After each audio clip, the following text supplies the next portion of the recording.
Alright, and what's up everyone? It's my first again back with a new video. च्यानलमा नआइन्छ भने subscribe गरिदिनु, mobile notification पनि on गरिदिनु ताकि मेरो भिडियो आइरहेको छ।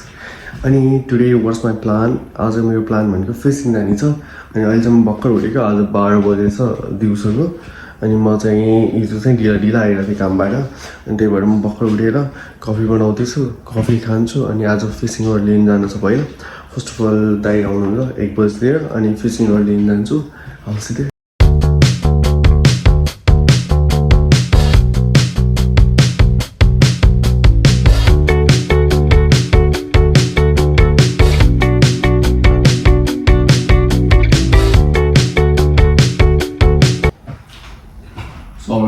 my coffee ready. भर्खर कफी बनाएँ मैले।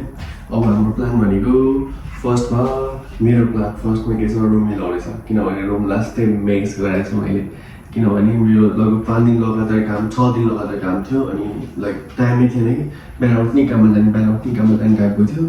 अनि त्यही भएर राम्रोसँग मिलाउनु भएको थिएन। अब फर्स्टमा रुम मिलाउँछु, त्यसपछि खाना बनाउँछु, त्यसपछि दाइ आउनुहुन्छ होला सायद, अनि त्यसपछि फिसिङ रड लिनु जानु छ दाइसँग। फिसिङ रड चाहिँ I think we might go to Kemat. But guys दाइको मेरो प्लान भनेको चाहिँ फ्र्याङ्कसन भेट्ने प्लान भयो हाम्रो चाहिँ, किनभने दाइको त्यहाँबाट 40 मिनट लाग्दो रहेछ त्यहाँ जानु, अनि मेरो यहाँबाट 30 मिनट लाग्छ। सो त्यही भएर चाहिँ अब फ्र्याङ्कसन जान्छौँ। पहिला फ्र्याङ्कसनको केमार्टमा जान्छौँ हामी पहिला, किनभने मसँग फिसिङ रड छैन। हाम्रो फिसिङ रड किन्छौँ पहिला, अनि फिसिङ रड किनेर अनि we will go Frankston pier भन्ने ठाउँमा जान्छ हामी चाहिँ फिसिङ गर्न, किनभने maybe there is good spot for fishing होइन। अनि लेसी आज कतिवटा माछा मारिन्छ मारिन्न होइन। त्यो weather is so good outside होइन, वेदर चाहिँ राम्रो छ। अनि लाइक अलिअलि हावा चलेको इज गुड।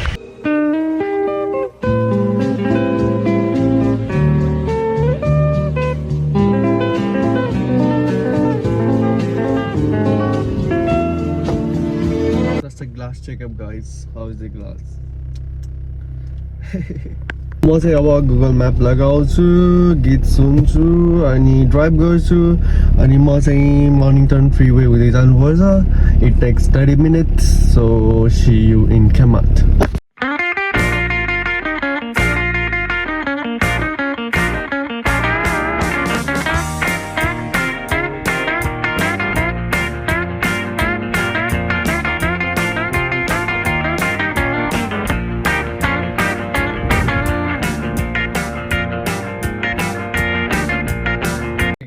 फ्र्याङ्कसन आइसक्यो, अनि मलाई लगभग 40 मिनट लाग्यो होला। म यताउता कन्फ्युज भइरहेको थिएँ कि रुटहरू लाइक हुन्छ नि के मार्टको लाइक कन्फ्युजिङ थियो। अनि त्यहाँमाथि पार्किङ पनि देखेन कि ठाउँमा।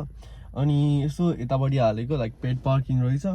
मलाई फर्स्ट टाइम असम्म मैले ट्याप अन गरेँ, कहिले पनि पार्किङ गरेको थिइनँ। अनि आज फर्स्ट टाइम ट्याप अन गर भन्थ्यो, ट्याप अन गरेँ अनि भित्र आएँ। त्यसपछि अहिले न कति पैसा काट्छ के काट्छ थाहा छैन, लिसी। अनि त्यसपछि दाइहरू आउन चाहिँ अझै 20-25 मिनट लाग्छ भन्दै हुनुहुन्छ। अनि म चाहिँ पार्किङमा वेट गरेर बसिरहेको छु।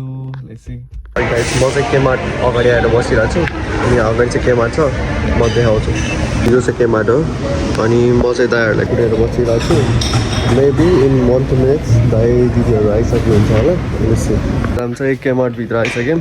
दाइ हुनुहुन्छ यहाँ रोहित दाइ, अनि यहाँ दिदी हुनुहुन्छ सरी दिदी। अनि दिदी चाहिँ जिम इन्फ्लुएन्सर भन्दै नि हुन्छ है दिदीलाई। चाहिँ फिसिङ रड खोज्दैछौँ हामीले बल्ल पायौँ। यहाँ चाहिँ फिसिङ रड छ। रडको प्राइस चाहिँ यस्तो रहेछ, सस्तो रहेछ नि त उताभन्दा नि यता दादा।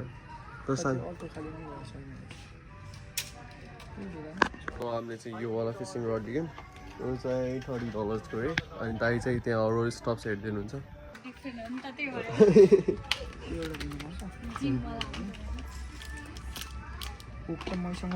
चाराहरू पर्छ कि नै? गाइज मैले चाहिँ फिसिङ रड किनिसकेँ। अहिले म देखाउँछु कस्तो किनेको छु। $30 को थियो, चिपवाला किनेको। लाइक लेट्सी मेरो फर्स्ट टाइम हो नि त, ट्राई गर्नुपर्छ भनेर। अनि मैले अर्को चाहिँ त्यो प्रन्स किनेको छु हुकको लागि, माछाको चारा भन्छ कि लाइक आर्टिफिसियल चारा। अनि अर्को सिजर किन्नुपर्छ दाइ दिदीहरूले। अनि त्यसपछि अब दाइ दिदीहरू चाहिँ मलाई लोकेसन पठाइदिनु पर्छ मेसेन्जरमा। अब म लोकेसन हेर्छु, म्याप लगाउँछु अनि जान्छु। C you there. गाइज हामीले चाहिँ फ्र्याङ्कसन बिचमा पार्क गऱ्यौँ गाडी होइन। अनि हामी चाहिँ टिकट लिन जानु लाग्यो पहिला। अनि मैले अझसम्म टिकट लेखेन, आज फर्स्ट टाइम लेख्दैछु। धेरै कुरा दाइबाट सिक्दैछु। सो हामीले चाहिँ पार्किङ टिकट लियौँ, अनि $3-4 टिकट हो। पार्किङ गर्नु यस्तो महँगो छ हौ $3-4 सो अब अगाडि गाडीमा राख्नुपर्छ यो चाहिँ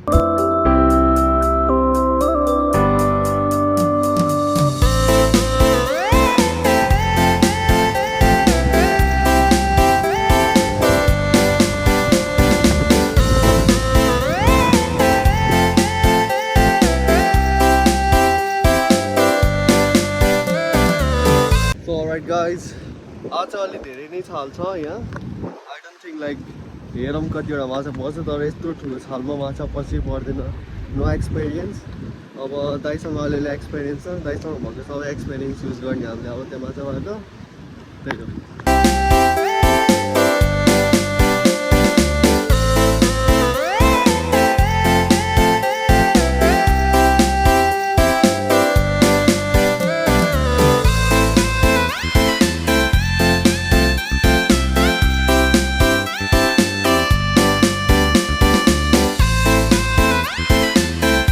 एकदम पढनदास पढ्दै हुनुहुन्छ साँच्चै पढेकै हो नि बुकको नाम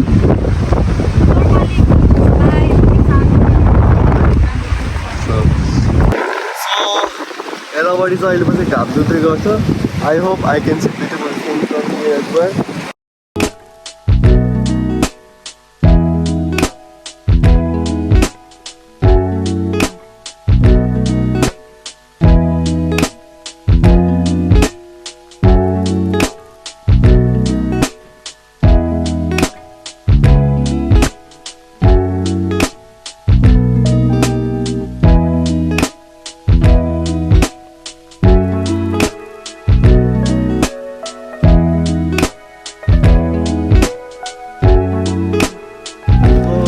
एभाकाडो छ अनि रेडोसँग टिप्स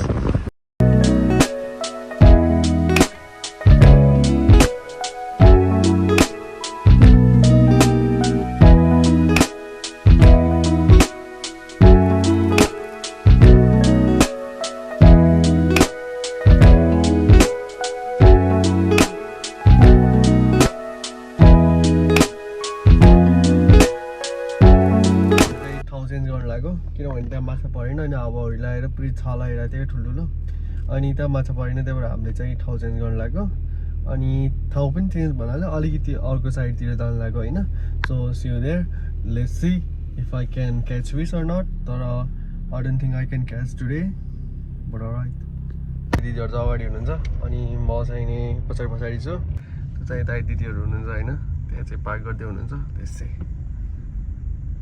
गाइस हामी चाहिँ हेर्न मात्रै आयौँ अहिले नै किनभने एकदम ठुल्ठुलो छाल छ होइन यता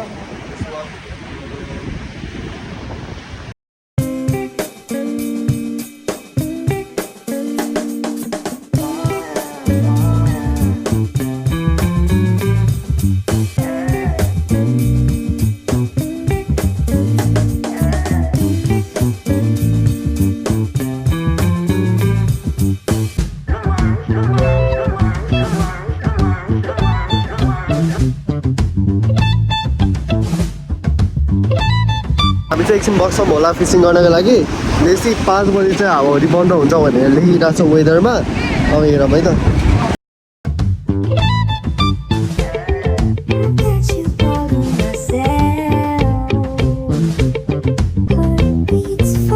अलराइट गाइस हामीले चाहिँ फेरि त्यो ठाउँ पनि चेन्ज गरेर अर्को ठाउँमा आएको छौँ क्यारुम भन्ने ठाउँमा अनि यहाँ चाहिँ नै रिभ्युज हेरेको थियौँ यो जुन चाहिँ फिसिङ गर्ने ठाउँको अनि इट वाज गोइङ गुड अनि दाइ चाहिँ अलरेडी फिसिङ त्यो रड लिएर गइसक्नु भएको छ अब म पनि जान्छु पछाडि अनि दाइ चाहिँ अर्को कारमा आउनुभएको थियो अनि म चाहिँ अर्को कारमा आइरहेको छु किनभने दाइको र मेरो घर एकदम लाइक टाढा छ कि लाइक 40-50 मिनट्स लाग्छ so that's why so let's see how many fish I catch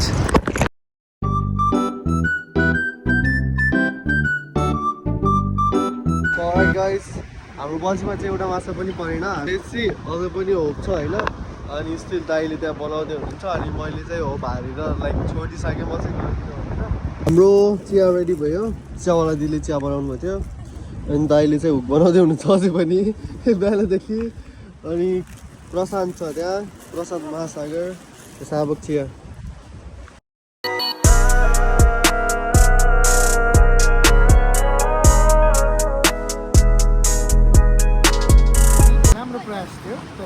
सफल भयो आज।